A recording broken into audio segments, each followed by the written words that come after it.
વિશ્વામિત્રીને દૂષિત કરવા માટે સયાજી હોટેલ જેવા હોટેલ માલિકો પણ એટલા જવાબદાર છે। ત્યારે હોટેલ સયાજીનું ડ્રેનેજ કનેક્શન કાપી સીલ કરવા કોર્પોરેટરે માંગ કરી છે। વિશ્વામિત્રી નદીને દૂષિત કરવાનું ઘોર પાપ કરી રહેલ હોટેલ સયાજીની દિવાલ પણ ગેરકાયદેસર છે। આ મામલે કોર્પોરેટરે પાલિકાના કમિશનરને પત્ર લખ્યો છે, પરંતુ આગામી કારણસર આ મામલે કોઈ જ પગલાં લેવાયા નથી। ગેરકાયદેસર દિવાલ ચણીને હોટેલ સયાજીના સંચાલકોએ પાલિકાને પડકાર ફેંક્યો છે કે જે થાય તે કરી લો, અને પાલિકા પણ તેની સામે વામણી સાબિત થઈ રહી હોય તેમ લાગી રહ્યું છે। શહેરમાં સામાન્ય માણસોના ગેરકાયદેસર દબાણ હટાવવા બુલડોઝર લઈને પહોંચી જતા પાલિકાના અધિકારીઓ હોટેલ સયાજીની આ દાદાગીરી સામે કદાચ ઝૂકી ગયા છે તેવા પ્રશ્ન થઈ રહ્યા છે। તેથી જ તેમણે હિંમત કરીને દૂષિત પાણી ઠાલવવાનું શરૂ કર્યું છે, કારણ કે તેમને ખબર છે કે કશું કોઈ ઉખાડી શકે તેમ નથી। પાલિકા અને જીપીસીબી પણ હોટેલ સયાજીની દાદાગીરી સામે લાચાર જોવા મળ્યા છે।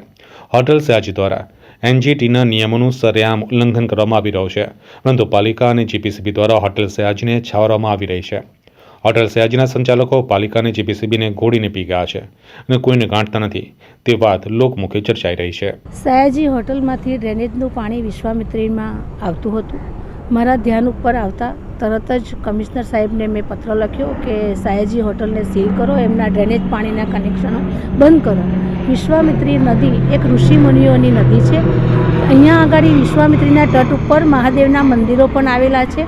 તો જો ડ્રેનેજનું પાણી, દૂષિત પાણી મહાદેવના મંદિરોમાં જતું હોય એ કોઈ કાળે ચલાવવામાં ન આવે। એટલે કમિશનર સાહેબને પત્ર લખી અને તાત્કાલિક ધોરણે આના પગલાં લેવા માટે કીધું છે। વોર્ડ નંબર 12 અને 13 અધિકારી કહી રહ્યા છે, પણ વોર્ડ નંબર 12માં હશે કે 13માં હશે, અત્યારે મેં 13ના અધિકારીને બોલાયા છે। 12ના એન્જિનિયર સાથે પણ મેં વાત કરી છે। આજે સ્ટેન્ડિંગની અંદર કમિશનર સાહેબને આના માટે કહું છું। કમિશનર સાહેબ એકદમ તટસ્થ છે। કમિશનર સાહેબ ઉપર અમને પૂરેપૂરો ભરોસો છે કે કમિશનર સાહેબ કોઈનું પણ હશે ક્યાંય પણ ચલાવી નહીં લે, અને એની સૂચના કમિશનર સાહેબને અમે આપી છે।